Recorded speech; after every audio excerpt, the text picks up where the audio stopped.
जंगल का रहस्यमय, गहरी हरी भरी घाटियों और ऊंचे ऊंचे वृक्षों से घिरा एक घना जंगल था जिसे अगम्य वन कहा जाता था। जंगल के किनारे रहने वाले जानवरों को हमेशा सख्त हिदायत दी जाती थी कि वे इस वन के भीतरी हिस्से में न जाएं, क्योंकि वहां राक्षस की गुफा थी। कई पीढ़ियों से जंगल के बुजुर्ग ये कथा सुनाते आ रहे थे कि गुफा में एक भयानक राक्षस रहता है जो जंगल में आने वालों को पकड़ लेता है।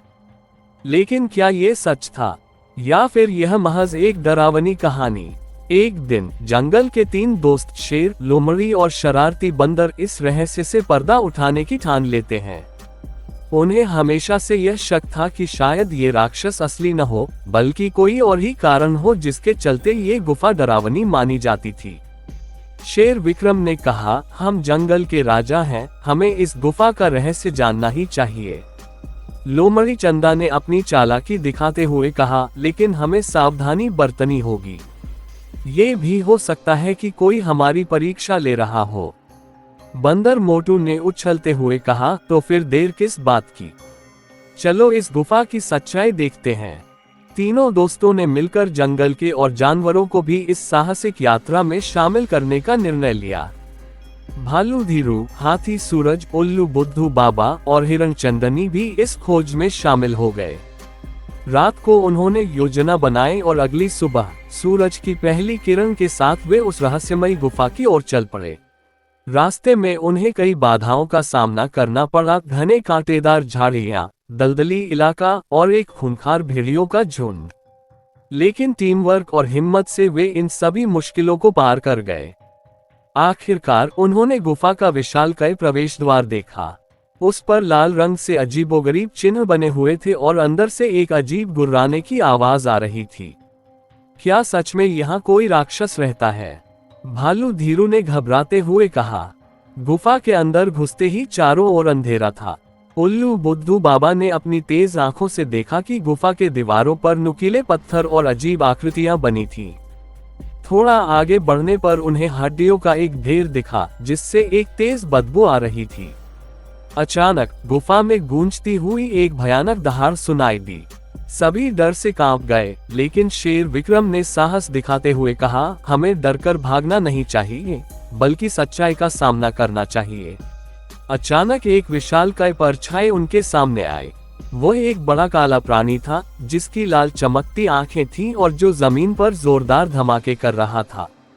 सभी जानवरों की सांसें रुक गईं। राक्षस ने एक गहरी आवाज में कहा, कौन हो तुम? क्यों आए हो यहाँ? लोमड़ी चंदा ने हिम्मत कर पूछ लिया, तुम कौन हो और तुम इस गुफा में क्यों रहते हो? राक्षस ने कुछ देर तक चुप्पी साधे रखी, फिर धीमी आवाज में कहा, मैं कोई राक्षस नहीं, बल्कि इस जंगल का रक्षक हूँ। सभी जानवर हैरान रह गए। राक्षस ने आगे बताया कि वह एक पुराने राजा का सेवक था जिसे जादू से इस विशाल रूप में बदल दिया गया था। उसका नाम अर्जुन था और वह जंगल की रक्षा के लिए इस गुफा में रहता था। उल्लू बुद्धू बाबा ने अपने पुराने ग्रंथों में पढ़ा था कि एक विशेष मंत्र से इस श्राप को तोड़ा जा सकता है। सभी जानवर मिलकर उस मंत्र का उच्चारण करने लगे। ओम वनरक्षकाय नमः, स्वच्छंद रूप प्रदाय नमः। जैसे ही उन्होंने यह मंत्र पूरा किया, गुफा में एक तेज चमक फैली और अर्जुन का शरीर धीरे धीरे बदलने लगा। वह फिर से एक साधारण मानव बन गया। अर्जुन ने बताया कि वह अब इस जंगल की सुरक्षा में मदद करेगा और किसी को भी गुफा के पास आने से डरने की जरूरत नहीं है। शेर विक्रम ने घोषणा की कि अर्जुन को जंगल का आधिकारिक रक्षक और मार्गदर्शक बनाया जाएगा। सभी जानवर खुशी खुशी जंगल वापस लौट आए और अगम्य वन अब एक सुरक्षित जगह बन गया। अब जब अर्जुन अपने असली रूप में लौट आया था तो उसने जंगल में अपने नए जीवन की शुरुआत की। वह अब जानवरों को जंगल की सुरक्षा के गुर सिखाने लगा। शेर विक्रम, लोमड़ी चंदा और हाथी सूरज ने उसे जंगल का आधिकारिक रक्षक घोषित कर दिया। लेकिन अर्जुन की कहानी यहीं खत्म नहीं होती थी। वह अपने श्राप के कारण कई वर्षों तक राक्षस के रूप में गुफा में बंद रहा था। अब जब वह इंसान बन चुका था तो उसने जंगल में अपने पुराने दोस्तों और परिवार के बारे में पूछताछ शुरू की। अर्जुन को अपनी पुरानी जिंदगी के बारे में बहुत कम याद था। उसे बस इतना याद था कि वह कभी एक राजा का प्रमुख योद्धा था, लेकिन उसे किसी ने छल से श्राप दे दिया था। लेकिन वह राजा कौन था? मुझे श्राप किसने दिया था? इन सवालों के जवाब उसे अब भी नहीं मिले थे। उल्लू बुद्धू बाबा ने कहा, इसका उत्तर हमें पुरानी ग्रंथों में मिल सकता है। हमें जंगल के सबसे गूढ़ स्थान ज्ञान गुफा में जाना होगा। ज्ञान गुफा जंगल के सबसे पुराने हिस्से में स्थित थी, जहां केवल कुछ ही जानवर गए थे। कहा जाता था कि इस गुफा में सदियों पुरानी किताबें और रहस्यमय शिलालेख थे, जो बीते समय की कहानियों को उजागर कर सकते थे। अर्जुन, विक्रम, चंदा, सूरज और मोंटू एक नए सफर पर निकल पड़े। रास्ते में उन्होंने एक पुरानी झील पार की, जहां एक जादुई मछली मिली। मछली ने कहा, अगर तुम ज्ञान गुफा जाना चाहते हो तो तुम्हें 3 सवालों के सही जवाब देने होंगे। मछली ने पहली पहेली पूछी, ऐसी कौन सी चीज है जो जितनी बढ़ती है उतनी ही कम दिखती है? लोमड़ी चंदा तुरंत बोली, अंधकार। मछली मुस्कुराए और दूसरी पहेली पूछी, मैं सब कुछ पी सकती हूँ लेकिन फिर भी जिंदा नहीं हूँ, मैं कौन हूँ? मोंटू सोच में पड़ गया, लेकिन उल्लू बुद्धू बाबा ने जवाब दिया, आग। अब आखिरी पहेली थी, मेरे पास चाबियां हैं लेकिन मैं ताला नहीं खोल सकता, मैं क्या हूँ? इस बार अर्जुन ने खुद जवाब दिया, बांसुरी। मछली खुश हुई और उसने गुफा का रास्ता दिखा दिया। ज्ञान गुफा में घुसते ही अर्जुन ने एक पुराना शिलालेख देखा, जिस पर कुछ लिखा था। राजा सम्राट सिंह के सेनापति अर्जुन को उनके ही भाई ने श्राप दिया, जिससे वह राक्षस बन गए। अर्जुन को धीरे धीरे अपनी यादें लौटने लगीं। मेरा ही भाई, उसने मुझे श्राप दिया था। अर्जुन को समझ में आ गया कि उसके भाई ने उसे धोखा दिया था ताकि वह सिंहासन पर बैठ सके। अब अर्जुन के सामने 2 रास्ते थे। 1, वह अपने भाई से बदला ले। 2, या फिर उसे माफ कर दे और आगे बढ़े। शेर विक्रम ने अर्जुन से कहा, बदला लेना आसान है, लेकिन माफ करने से तुम खुद को ज्यादा मजबूत बनाओगे।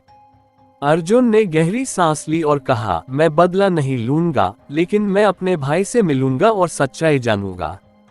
अब अर्जुन अपने असली घर राजमहल की ओर निकल पड़ा। लेकिन क्या उसका भाई उसे पहचान पाएगा? अर्जुन ने जंगल के दोस्तों को अलविदा कहा और अपने पुराने राज्य की ओर निकल पड़ा। वह जानता था कि उसकी असली पहचान एक योद्धा की थी और अब उसे अपने अतीत का सामना करना ही था।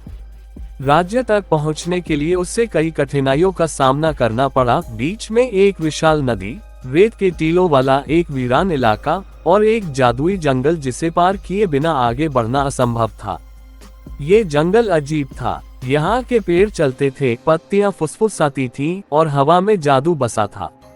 अचानक अर्जुन को एक बूढ़ी जादूगरनी मिली। कौन हो तुम? जादूगरनी ने पूछा। मैं अर्जुन हूँ, एक श्रापित योद्धा जो अपनी सच्चाई की तलाश में है। जादूगरनी मुस्कुराई और बोली, अगर तुम सच में अपने राज्य तक पहुँचना चाहते हो तो तुम्हें एक आखिरी परीक्षा देनी होगी। अर्जुन को 3 रास्ते दिखाए गए। 1, पहला रास्ता जो सबसे छोटा था, लेकिन कहा जाता था कि वहां पर भयानक दैत्य रहते थे। 2, दूसरा रास्ता जो सबसे लंबा था, लेकिन वह आसान था। 3, तीसरा रास्ता जो रहस्यमय था, जिसमें जादू के कई खतरनाक जाल बिछे हुए थे। अर्जुन ने तीसरा रास्ता चुना क्योंकि वह जानता था कि अगर वह अब भी जोखिम नहीं उठाएगा तो सच्चाई तक नहीं पहुंच पाएगा। 3 दिनों की कठिन यात्रा के बाद अर्जुन अपने राज्य पहुंचा, लेकिन वहां की हालत देखकर उसका दिल बैठ गया। राज्य बर्बाद हो चुका था। उसका भाई अब राजा नहीं था, बल्कि एक क्रूर तानाशाह ने राज्य पर कब्जा कर लिया था। अर्जुन ने राज्य के लोगों को इकट्ठा किया और उन्हें हिम्मत दी। सबने मिलकर उस तानाशाह के खिलाफ विद्रोह किया। एक भयंकर युद्ध हुआ। अर्जुन ने अपनी पुरानी युद्ध कला को याद किया और वीरता से लड़ा। आखिरकार अर्जुन विजयी हुआ और राज्य को आजाद कराया। अब अर्जुन के पास एक और बड़ा फैसला था, क्या वह राजा बनेगा? लेकिन अर्जुन ने शेर विक्रम के शब्दों को याद किया, सच्चा राजा वह होता है जो शासन करने के बजाय अपने लोगों की सेवा करे। उसने सिंहासन त्याग दिया और अपने राज्य में न्याय और शांति स्थापित करने के लिए वहां के लोगों को ही शासन करने दिया। अपने काम को पूरा कर अर्जुन जंगल में लौट आया, जहां उसके दोस्त उसका इंतजार कर रहे थे।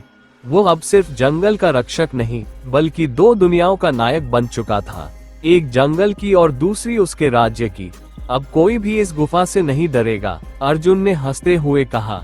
अब जंगल और राज्य दोनों में शांति थी। अर्जुन ने जंगल के जानवरों को युद्ध और सुरक्षा की कला सिखानी शुरू की, और इस तरह जंगल की राक्षस की गुफा, जो कभी डर और रहस्य की जगह थी, अब ज्ञान और शक्ति का प्रतीक बन गई। Снег, как чистый лист, на цветник.